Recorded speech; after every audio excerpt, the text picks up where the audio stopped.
everybody, it's Catherine from Jayne Catherine on Books, and I'm here just to have a bit of a discussion, really, a bit of a chat. And I'd written down, can books be too lyrical? And the reason why I want to pose this question in a way to other people is that there are 3 books that I've got here that I gave up on in November. And I gave up on them because for me they were far too wordy. The prose and the descriptors were beautiful. They really were beautiful. They were beautifully written, and had there been a short story or a piece of poetry, I'd have been quite happy with that. So in a way, because I don't want you to think, oh, they're my favourite books and you know, I'm pulling them apart, they are beautifully written. They have got beautiful words in, but sometimes for me I find that too much like hard work, and I feel like they're not conducive to the overall feel of an enjoyment of a novel. Because, I don't know, I find it quite tiresome. You know, if you've got a beautiful piece of poetry and, you know, it's really lyrical and beautifully worded, you can appreciate it, and, you know, it's a short piece of poetry, so you can dedicate your mind in a way to working out what it means, what it's saying, what it's trying to get across to you. I hope that makes sort of sense. Whereas if you've got that page after page after page for 300 pages, for me it gets tiresome. I get worn out with it, to be honest. And I DNF'd all of them, and they were all ones that I've been wanting to read and excited about. I just couldn't hack it. So I'll just show you the 3 and read a little bit out, you know, just so you can see what I mean. So the first one, and I think I hauled this recently, is Shadowplay by Joseph O'Connor. And this was shortlisted for 2019 Costa Novel Award. It's a Richard and Judy book club from W.H. Smith, so it's been chosen by Richard and Judy, and it's historical fiction, so it should be everything I like. It's London 1878, fresh from the life in Dublin. We've got Bram Stoker, you know, of Dracula fame, and he's in a new marriage, and he's struggling with various things. He's got this friend, he's got Oscar Wilde as a friend, and he's got the actor and impresario Henry Irving. And I thought, great, can't wait. I just couldn't hack it. But, you know, I'm not saying it's rubbish, and I'm not saying it's not written nicely. It's just over wordy, and you know, this one is, let's see, oh, Richard and Judy's asking questions. Crikey, it's like doing O-level all over again. English Literature O-level, 399 pages of it. So we'll go to page 1.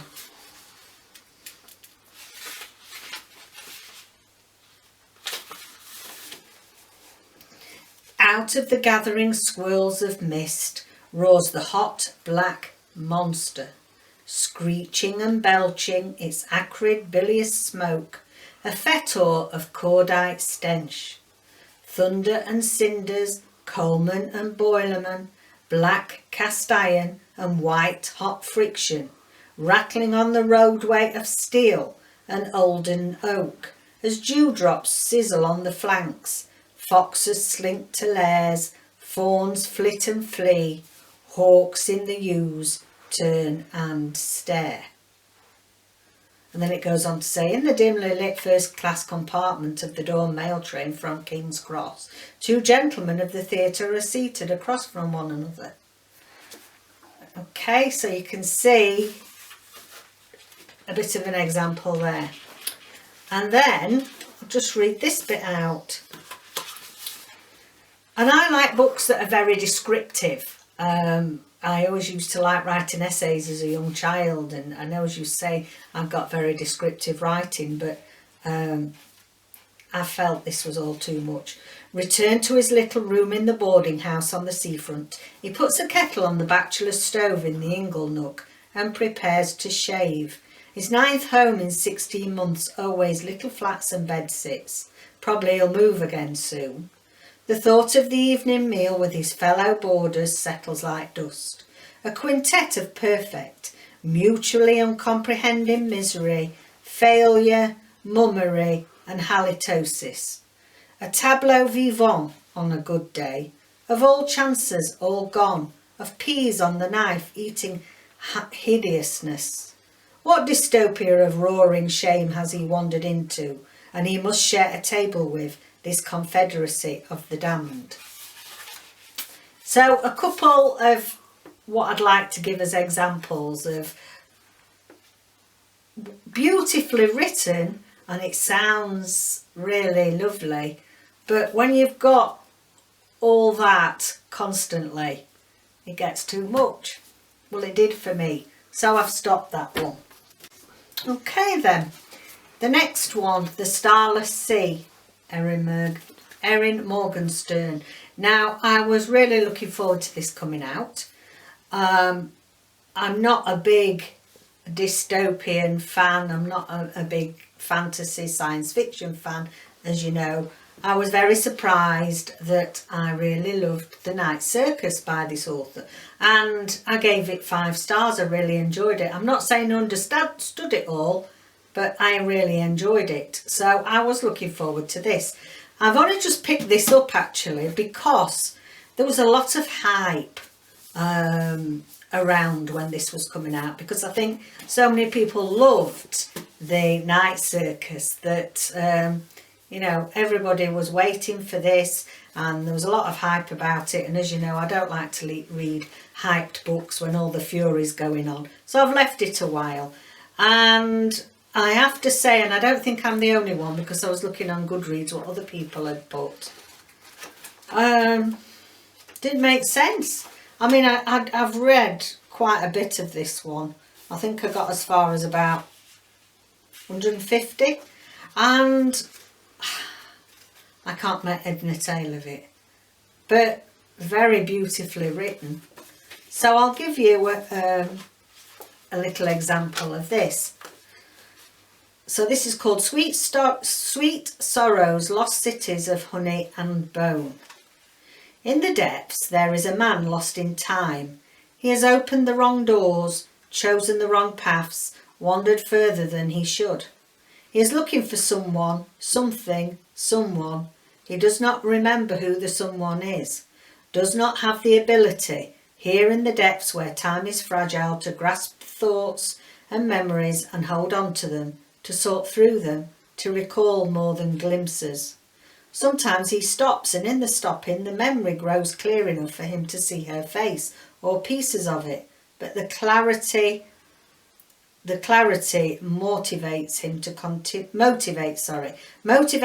continue, and then the pieces fall apart again and he walks on, not knowing for whom or what it is he walks. He only knows he has not reached her yet. Who?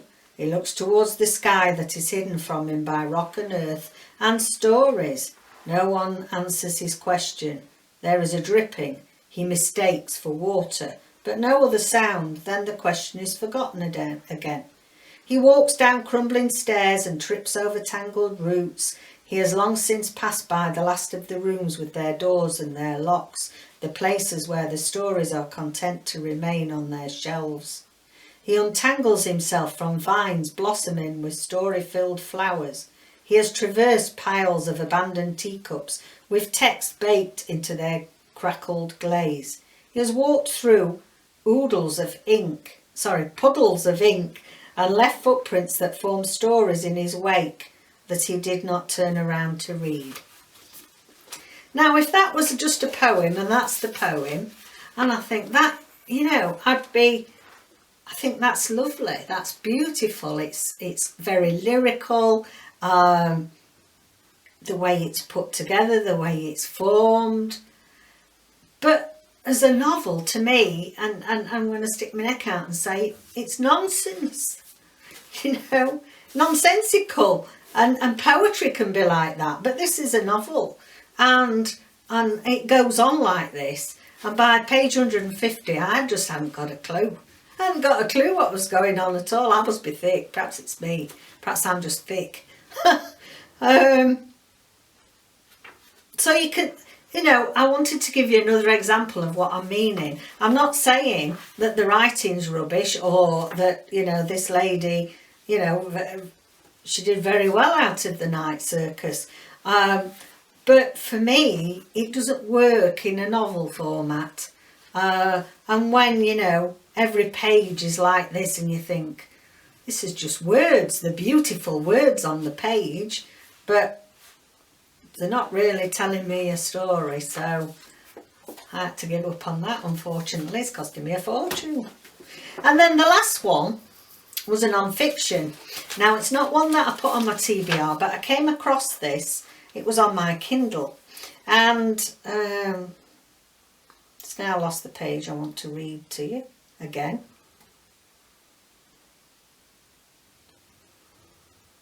In fact, it's lost all its writing. Oh, crikey. So the last one I want to talk about is called Meadowland, and it is by John Lewis-Stempel. Now, it is a non-fiction and it is a nature book, and you do expect to get a lot of descriptors and a lot of information. And to be honest, you know, I've read about 30% before I gave up. In the beginning I thought, this is beautiful, and even read some aloud out to David and said, listen to this, isn't this beautiful? Look how it's describing the countryside and the nature. But and it's often with nature books, the ones that you dip in and out of, aren't they? You don't read it like a novel, it's non-fiction.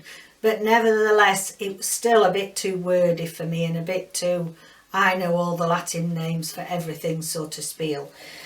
So we're on 13th of March. The frog spawn in the ditch starts to hatch into tadpoles or pollywogs.